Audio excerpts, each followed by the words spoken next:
Okay, so welcome to ELT in Chile, a podcast about teaching English in Chile, and also, let's say, in other countries as well. So in this space, I talk to teachers, teacher trainers, and experts like Professor Steve Walsh, who is with us here today, who would like to share their experiences and expertise regarding English language teaching. So in this video episode, I'll be talking to Professor Steve Walsh.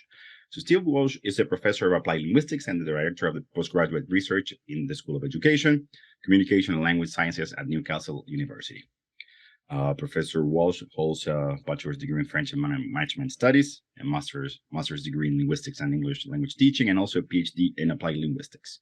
He has been involved in English language teaching for more than 20 years, a long time, and has worked in a range of overseas contexts, including Hong Kong, Spain, Hungary, Ireland, Poland, and China, and where we met actually here in Chile. And so he's been where he gave a very interesting, let's say, seminar. His research interests include professional discourse, classroom discourse, teacher development, second language teacher education, educational linguistics, and analyzing spoken interaction. He has published extensively in these areas and is the editor of the journal Classroom Discourse published by Routledge. So welcome to ELT in Chile, Steve. Thank you for accepting my invitation. How are you doing? It's great to be here, and I just wish I was there with you, although you said it's very hot right now, so I'm not sure how I'd cope with that. But I was in Santiago, I think it was 5 or 6 years ago, that's when we met, right? Yes. I think, Yeah, and I think it was probably July, so it was winter here. I think it was.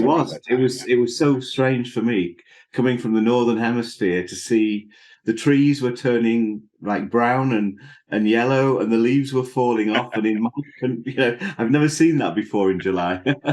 So imagine how, let's say, that's for us when we have to go through Christmas. The image of snowy Christmas and cold Christmas for us is like hot Christmas. Hot, very hot. Yes, absolutely. So Steve, I have many questions for you. So I usually ask this question to people who are involved, let's say, in teaching. How did you become interested and involved in teaching English or linguistics in this case? Well, the thing is, I started my career as a French and German teacher, Jose Luis. I started off in this country, in the UK. I graduated from Leeds University with my teaching qualification, and I went off trying to teach kids in the northeast of England, French and German, and some of them could barely speak English. So that was quite a challenge. I did that for a couple of years, and then I just got the idea. My wife and I decided to go abroad, and we had friends in Spain who just opened a language school, and they invited us over. So we started working in a language school, and it just went from there. We got jobs in a local international school, teaching all kinds of subjects, English being one of them. And then we came back to the UK and did our master's degrees in English language teaching. So that's when we kind of became specialists, I suppose. And then off we went to Hong Kong and all those other places you mentioned. Yeah. So I started French, German, and became an English teacher, which is not that uncommon, actually. It does happen like that. Yeah. Yeah. Let's say many people have taken, let's say, different paths, when it comes to getting involved. English, but let's say language school is something, or also let's say people living abroad, like going to another country. Yes. Experience, let's say. Absolutely. When I was let's say checking your website and your webpage, I saw that you've written many articles related to classroom interaction and classroom discourse. How would you explain that to somebody, Steve, who doesn't know so much about those areas? Oh, wow. Okay. Well, I'm sat here with a copy of the journal on my desk. There you go. This is the journal, which I'm no longer the editor, actually. I've handed it over to one of my research students now, Ol Jay, who's he's taking it on because I did it for so long. But basically, classroom discourse and classroom interaction are used kind of interchangeably, I guess. And it's really looking at the relationship between language, interaction, and learning. Sometimes this is known as educational linguistics, because we're interested in the cross-section, or the crossroads rather, between education and linguistics. So we're very interested. When I say we, people working in this field are very interested in trying to develop better understandings of how teachers use language in their teaching, how we can improve learning and learning opportunity through the ways in which we communicate while teaching. And, I started doing this work 20 years ago, and I'm still doing it, really. We still don't fully understand this relationship, which is a complex one. And I always say to people, if you want to improve as a teacher, start by looking at the interactions that take place in your classroom. That's a good starting place, to find out, how do people get involved? When are students participating? When are they not? And what's going on in terms of your language use? So that's briefly what I'm interested in, and have been for a while now. Yeah. And when you say, let's say, language use, like, are you referring to like the way, as a teacher, you give instructions, how you explain things, or how you ask, for understanding, comprehension?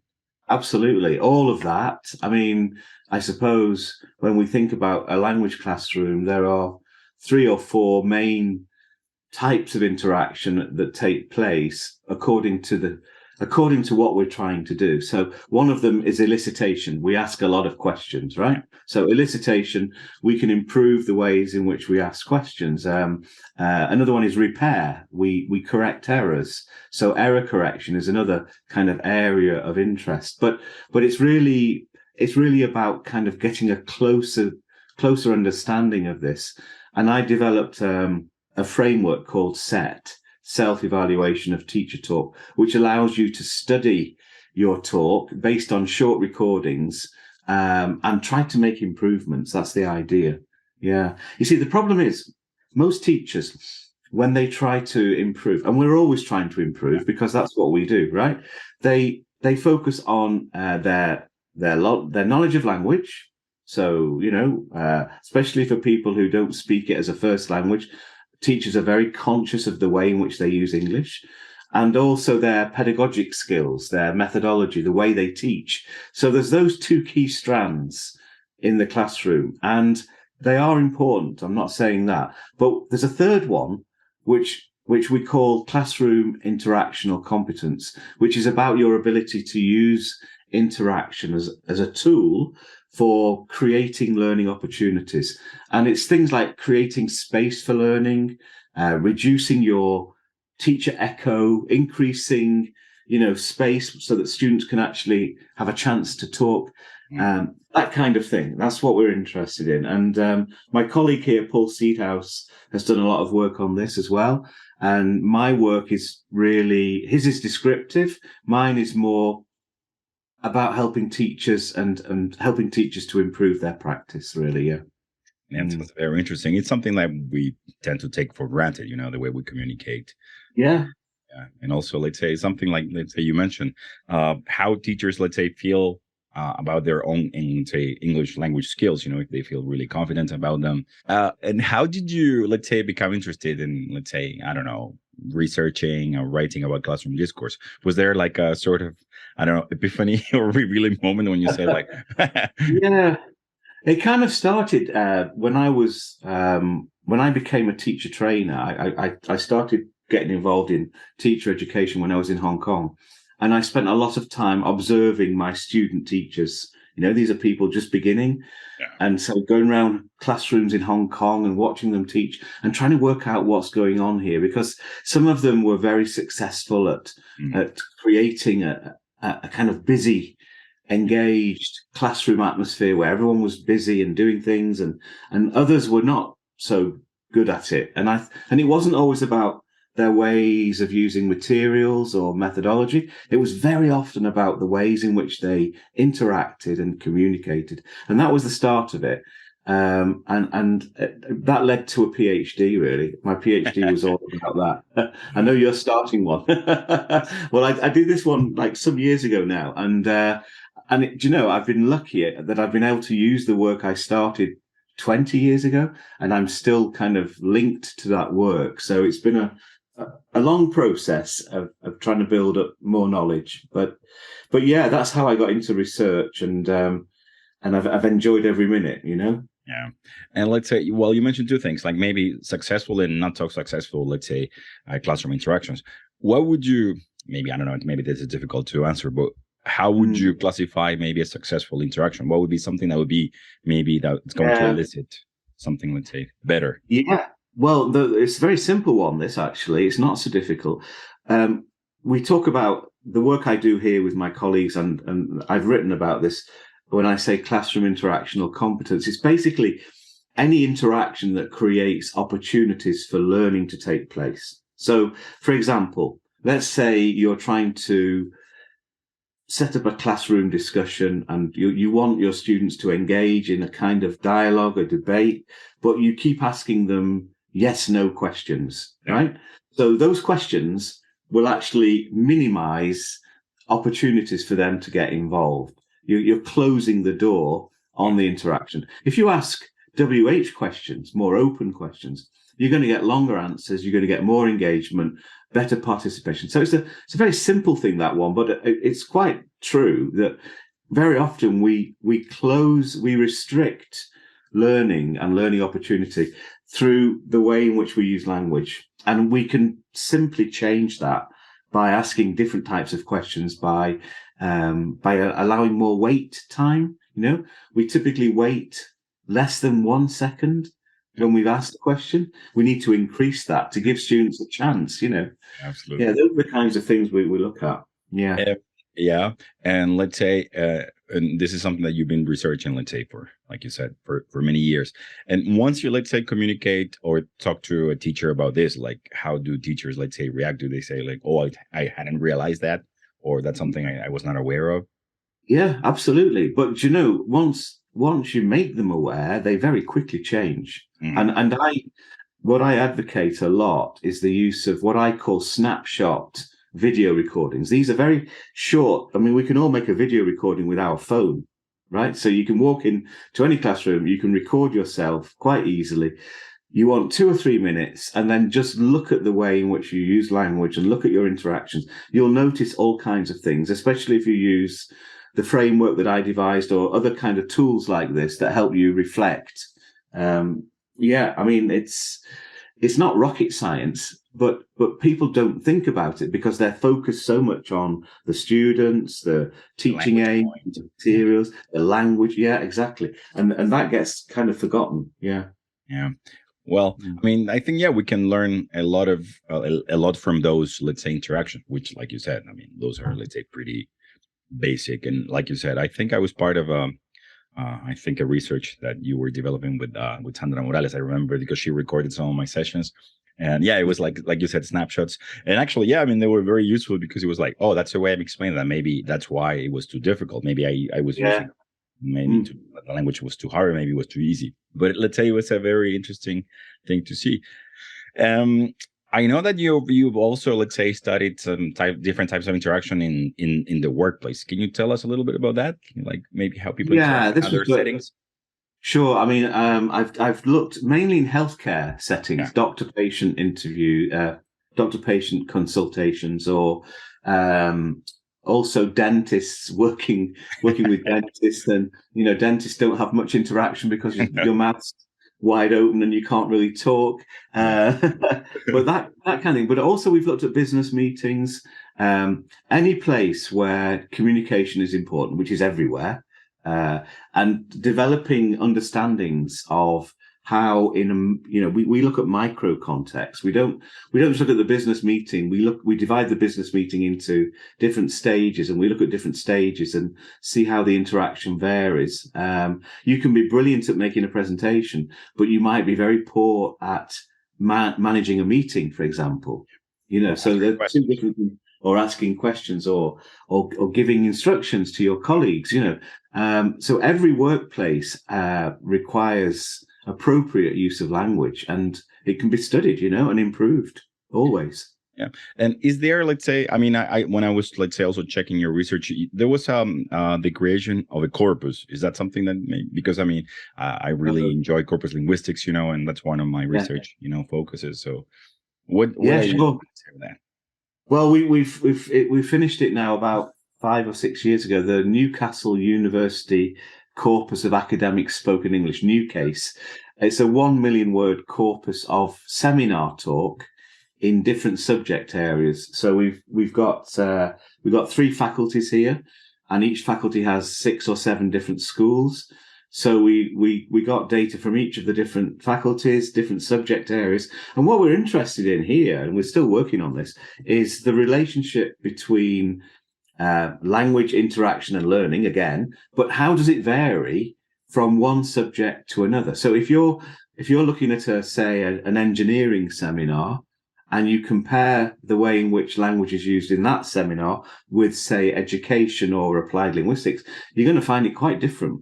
It's a very different sort of structure, very different use of language. And we think this could be something that would be useful in training university professors and also helping students to participate more actively. We have a lot of international students here, so they're often quite reserved about jumping in a seminar. And this kind of work can help them get more engaged and more involved. Absolutely. I mean, yeah, that's a fascinating piece of research, especially, when you see interactions, because probably in different, I mean, not probably, in different cultures, we communicate, let's say, differently, like the way we ask Absolutely. questions, and you can come across as, being a little aggressive sometimes. Or Yeah, sure. Yeah. And that all needs, evidence to show it. So again, video recordings, audio recordings, we can rely a lot on this kind of stuff to not only for research, but for professional development. Absolutely. Let's say, and what have you, let's say, learned from classroom interactions? What's something that's been, let's say, surprising for you, like that, or maybe something you can say, oh, this is like something that we have to teach, or this is something that we have to include in our, programs? Well, I think what's interesting for me, because when I teach English, I only have English. Yeah. I use English because I'm English, and it's the language I use. I do speak some Spanish and French, but when I've worked abroad, I've only been able to communicate through English. Whereas for most people working in ELT, you have your own first language and you have a second language, which is normally English. And it's understanding how people switch from L1 to L2 and back again, and the effect that has on classroom discourse. I mean, I think it was at one point, it was frowned upon, wasn't it? English only, please. It was, we called this policing English, and I think nowadays that it's gone completely full circle. And we say now, it's okay to use L1, but you need to be more kind of conscious and aware of how you're using it. And I think there's a lot of work to be done here in what's called translanguaging. It used to be called code switching, the ways in which so-called non-native teachers use English and use their own language. There's so much interest in that whole process, I think. Plenty of opportunity for research if anyone's looking for research ideas, because it's still only partially understood, I think. But what's really interesting for me in terms of being a pleasure, really, I suppose, is that once you start working with a group of teachers and we just make a few recordings and we talk about them or we share them, you can do this at distance now. You don't have to be. You can do it through online communities and this kind of thing. Once you start doing that, people get quite interested in the role of language in learning, and they develop very quickly. Even student teachers. We've worked with student teachers in Hong Kong, and they soon get it. They start to understand it, and that's really exciting to see how it changes the way in which they teach. Absolutely. So let's say those are, it's like you say, snapshots of, like specific moments. And so you think, let's say, in a way that those are things that can actually, be taught, so you can say like. Absolutely. Yeah, definitely taught. And anyone who's listening to this, don't be afraid of making short videos. Try and get a colleague or a friend to work with you and just literally sit and watch them together and start to notice things. You'll start to notice how you ask questions, how you repair. Don't worry too much about your teacher talk, but do start to notice things. And I think it's not something you just do once. You have to do it several times over a period of time to really build up a picture. But they're short, 2 or 3 minutes, really. You can do a lot with that. Yeah, absolutely. Let's say, a concept I see a lot, let's say in your research, and also I've heard many conferences, is reflective practice, and also that was part of your research. Can you tell us a little about that? Well, maybe the concept of reflective practice? Yeah. Well, this has been around a long time, hasn't it? Yes. I mean, it started with the work of Dewey, I think, in 1933. Yeah. It was developed by Schoen and others, and more recently, I've been working with Steve Mann at the University of Warwick, and we've been quite critical, actually, of reflective practice because we felt it was overused and possibly not well used, Mm-hmm. and it was becoming a little bit tired and it needed some revitalization. So what we've tried to do is to say we're a great fan of it. We believe in reflection. We think that we all need to reflect on our practice, but we need to do it in a more systematic way. And that involves collecting some kind of evidence, maybe through a video, maybe through a conversation with a student or a piece of material or a test score or something like that. But we need evidence, and we need to use the evidence as the springboard for reflection. And I think what we're advocating more and more is that reflection should be dialogic. It should be something you do with somebody. You share your ideas, you talk together. A lot of reflective practice is written. It involves ticking boxes. Anyone on a training course will have done this. You do your teaching, now go away and reflect. First of all, people they're not taught how to reflect. You need to teach people how to reflect. And then you need to teach them how to reflect and what to reflect on. Yeah. So we're saying, start by looking at your interaction, use whatever you can to develop better understandings of it, but don't do it in a dark room on your own. Do it with a friend. do it with somebody and share your ideas and make it dialogic, and you will improve. You'll notice a lot more, and you'll improve quickly. But you have to stick at it. You can't just do it once. It's got to be a process over time, Yeah. So and let's say in that way, let's say I guess you were talking about like something like a critical effective practice approach where people have to do stuff more like a dialogue, not in a dark room, like you said. So let's say thinking about that and just like maybe because I think the idea of reflection is basically that, but I think it should be more, let's say, like a conversation, and but I hear you need like the support of others. You cannot do these things, let's say, by yourself. Well, I think you get further more quickly when you do it with somebody else. I think you can certainly reflect on your own, but you probably go round in circles for quite a long time, not really knowing. Whereas if you share ideas and talk to somebody, and I know teaching is a very personal and a very individual thing, and sometimes teachers aren't willing to share, but if you can just break through that barrier and have a critical friend and work together, I think you'll find it will open your eyes to quite a lot of new things. Yeah. Well, that sounds like life. You can do things by yourself. It's better if you do them with a partner or with some partners. Let's say in that way. I think it's true. Yeah, absolutely true. Yeah. But it's also, let's say, like, what something that you mentioned, like maybe the sub teachers can be a little reluctant, especially, I remember when Sandra asked me if she could record some of my sessions, and I said, sure, no problem. Probably she had faced a lot of rejection, like people saying like, no, I don't want to record my sessions because those are like private, or, those are, like more, I don't know, like private moments, or a classroom is my classroom, basically.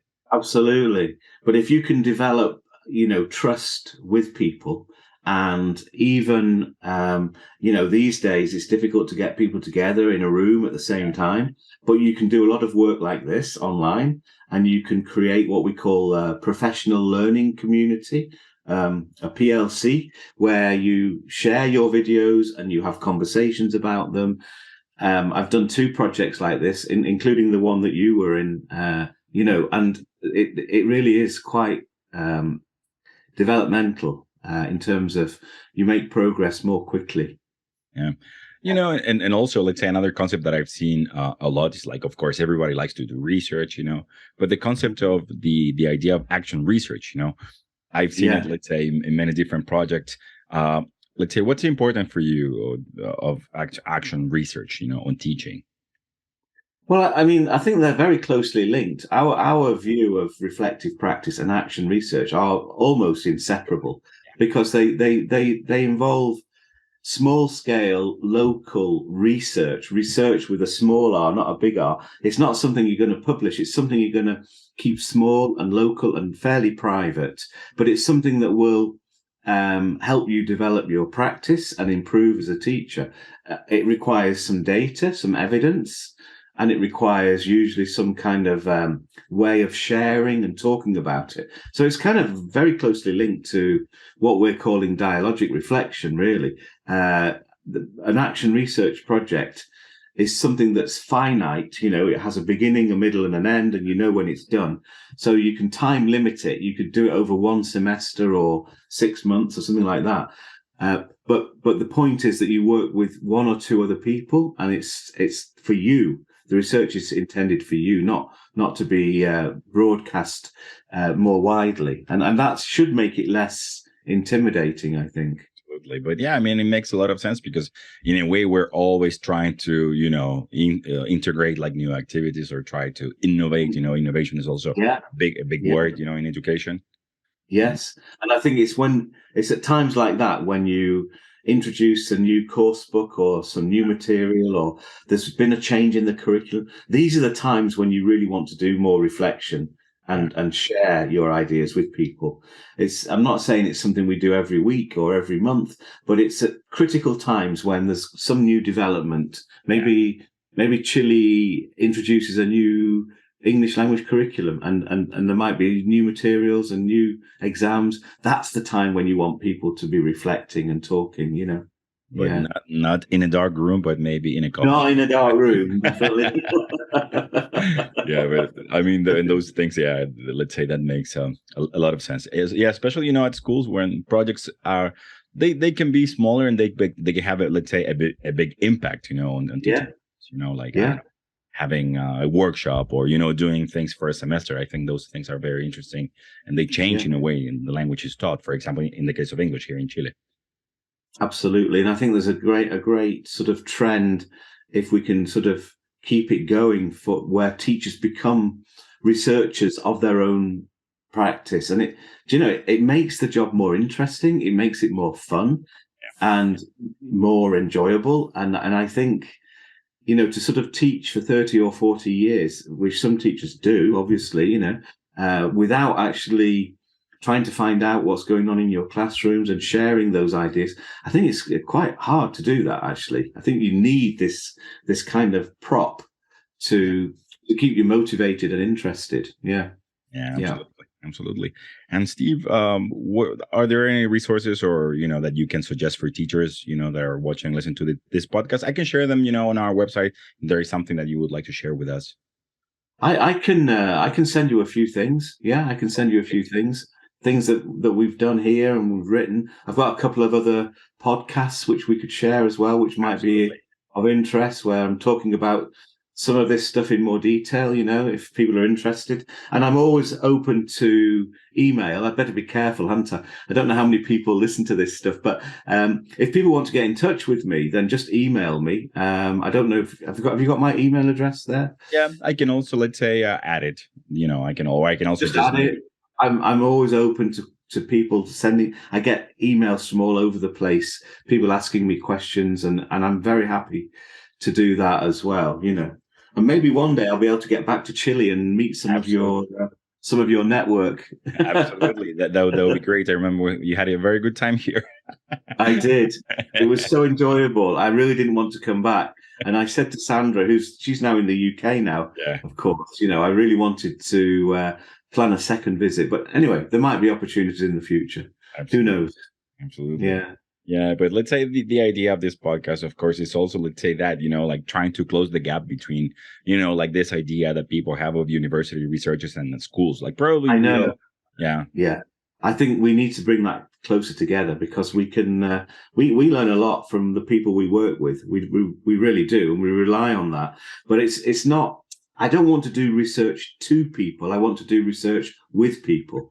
Yeah. And I think that's the kind of the long-term goal, is that we work together on things, and it's more enjoyable, more useful like that. Yeah, absolutely. I think something that I'm going to take with me, let's say, from this interesting conversation, the idea of, let's say, reflection, like not by myself, but also, let's say, things we usually work better. I have like a sort of research group that has, been created based on friendship and also professional development. But now things are easier because we all have different skills, and we try to and things like we learn when we talk about things like this is not working, or this is working very well. Yeah, basically. Absolutely. And we need more of those conversations, Absolutely. Yeah. So thank you very much. So that concludes our video episode with Steve Walsh. Steve, thank you for sharing your experience. Thank you so much, Jose Luis, and thanks everybody for listening to this. Do get in touch if you need any questions answered or whatever. Yeah, that's fine. Yeah, thank you very much. So if you have any questions or comments, you can reach us at podcast@eltinchile.com, and don't forget to like and subscribe. You can also visit our website www.eltinchile.com. So Steve, again, thank you very much, and I know you Thanks very much. Yes, and also I know you told me that you're a United fan and also Newcastle, so your heart is divided. Two teams. Thank you very much, Steve. All right. Take care. Bye for now.